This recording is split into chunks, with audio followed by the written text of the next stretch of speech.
Shah Faisal town में हमने आपको बताया था कि बारिश के पानी के साथ ही यकीनी तौर पर उसकी निकासी के लिए vice chairman Shah Faisal town Arif Mahmood, director sanitation Farhan Shabbir, director और दीगर सैनिटेशन का अमला जहाँ शाहरों पर आ चुका था, उसने सफाई सुथराई के अमल को यकीनी बनाया था ताकि बारिश के पानी की निकासी के बाद लोगों को सहूलियात की फराहमी को यकीनी बनाया जाए, वहीं पर बेहतर सफरी सहूलतों के दावे को सच साबित किया जा सके। उसके बाद अब महकमा सैनिटेशन वाज़ेह तौर पर अब पोलिंग स्टेशनों की तरफ अपनी तवज्जो मरकूज कर चुका है। शाह फैसल टाउन के महकमा सैनिटेशन के डायरेक्टर फरहान शब्बीर के मुताबिक पोलिंग स्टेशनों पर सफाई सुथराई का अमल जारी है और बारिश के पानी की निकासी को यकीनी बनाने के साथ साथ अब कमरों के अंदर भी सफाई सुथराई का अमल जारी है ताकि वहाँ पर जब पोलिंग स्टाफ आए 8 फरवरी 2024 के जनरल इलेक्शन में जो कि पाकिस्तान के तर्ज़ पर हो रहा है, उसमें शाह फैसल टाउन की हदूद में पोलिंग स्टेशनों में हम साफ़ सुथरा माहौल फराहम करने में कामयाब हो सकें ताकि इलेक्शन कमीशन की वाज़ेह हिदायतें,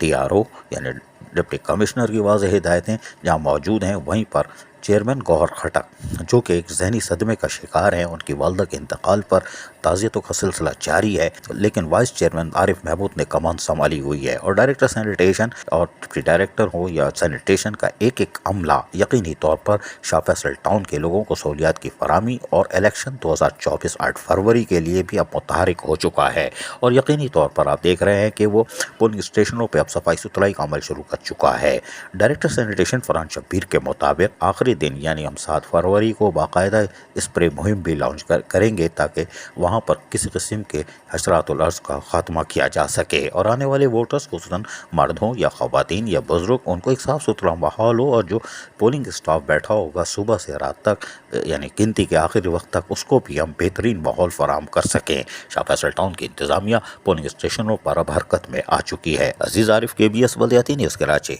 ऐसी ही खूबसूरत वीडियोस फ्यूचर में हासिल करने के लिए रेड बटन पर क्लिक करके और बेल आइकॉन को प्रेस करके हम सबके सब्सक्राइबर बनना मत भूलिए।